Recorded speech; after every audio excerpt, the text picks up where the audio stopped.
అండి ఈరోజు జోవర్ ఉప్మా మిల్లెట్ ఉప్మా రవ్వతో కొత్త వంటకం చెప్పిస్తాను. దీన్ని కంచి ఇడ్లీ అంటారనమాట. కంచి ఇడ్లీకి కావాల్సిన పదార్థాలు జోవర్ ఉప్మా కానీ మిల్లెట్ ఉప్మా రవ్వ కానీ ఉద్దిబ్యాళ్ళు, ఆయిల్, రాక్ సాల్ట్, సాసవులు, శనగబ్యాళ్ళు, ఇది వచ్చి జీలకర్ర మిరియాల పొడి, ఎండుమిరపకాయలు, నెయ్యి. సో ఈ జీలకర్ర మిరియాల పొడి, జీలకర్ర మిరియాలు ఈక్వల్ రేషియోలో మిక్సీకి వేసి పెట్టుకొని ఉంటామండి. ఇప్పుడు ఉద్దిబ్యాళ్ళు తీసుకొని బాగా కడిగి నానబెట్టాలి. 4 to 5 hours నానబెట్టినాక దాన్ని మిక్సీకి వేయాలి. మిక్సీకి వేసినాక నెక్స్ట్ ప్రాసెస్ స్టార్ట్ అవుతుంది. సో ఉద్దిపప్పు 5 hours నానినాక మిక్సీకి వేసినామండి. ఇలా తిక్కుగా వస్తుంది.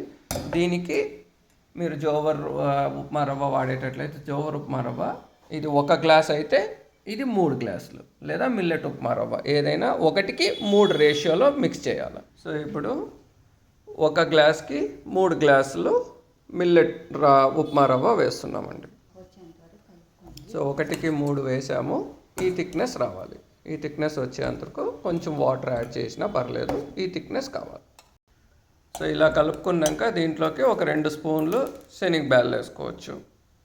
వేసేసి 1 day ఫర్మెంట్ చేయాలండి. సో ఇది 1 day ఫర్మెంట్ అయిన తర్వాత ఇలా బాగా పొంగి ఇలా వస్తుందండి. ఇప్పుడు దీనికి పోపు వేసుకుంటాం. పోపు పెట్టుకొని నెయ్యి మీకు టేస్ట్ తగ్గట్టు మేము 2 స్పూన్లు వేస్తున్నాము. సో నెయ్యి బాగా కాగినాక జీలకర్ర, ఎండుమిరపకాయలు, మీ కారం తగ్గట్టు అండి. మేము 2 ఎండుమిరపకాయలు వేసాము. అప్పుడే చెప్పినట్టు జీలకర్ర మిరియాలు ఈక్వల్ క్వాంటిటీలో వేసి మిక్సీలోకి వేసుకున్న పొడి. అంతే, కొంచెం మిక్స్ అవుతానే దీన్ని పిండి. అంతే అండి, మీ కంచి ఇడ్లీ బ్యాటర్ రెడీ. ఇప్పుడు సో దీనికి తగినంత ఉప్పు, సోడా వేసి బాగా మిక్స్. సో ఇప్పుడు ఇలాంటి ప్లేట్స్ దొరుకుతాయండి. ఇలాంటి ప్లేట్లు, ఇడ్లీ ప్లేట్ ఇది. సో ఇది బయట అడిగినారంటే తట్ట ఇడ్లీ ప్లేట్ అని అడిగితే ఇస్తారు. సో ఇలాంటి తట్ట ఇడ్లీకి నెయ్యి పూసుకొని దానికి పిండి వేసుకోవాలి. సో బాగా నెయ్యి అప్లై చేసామండి. ఇప్పుడు పిండి వేయాలి. ఇలా బాగా స్ప్రెడ్ చేసేయాలి, అంతే. సో ఇలాంటి తట్ట ఇడ్లీలు తెచ్చుకొని దాని స్టాండ్ ఉంటుంది. ఇది కుక్కర్లో మీరు మామూలుగా ఇడ్లీ ఎంతసేపు పెడతారో అంతసేపు పెట్టేసేది, 20 to 25 minutes.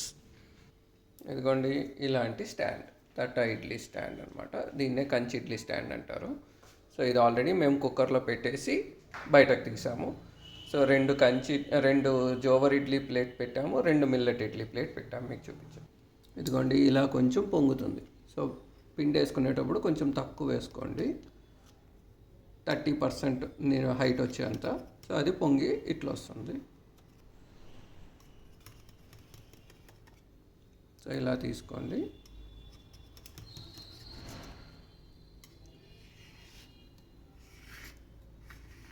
అంతే అండి, వేడి వేడి కంచి ఇడ్లీ రెడీ. ఇదిగోండి వేడి వేడి Kanchi idli ready. Healthy and tasty.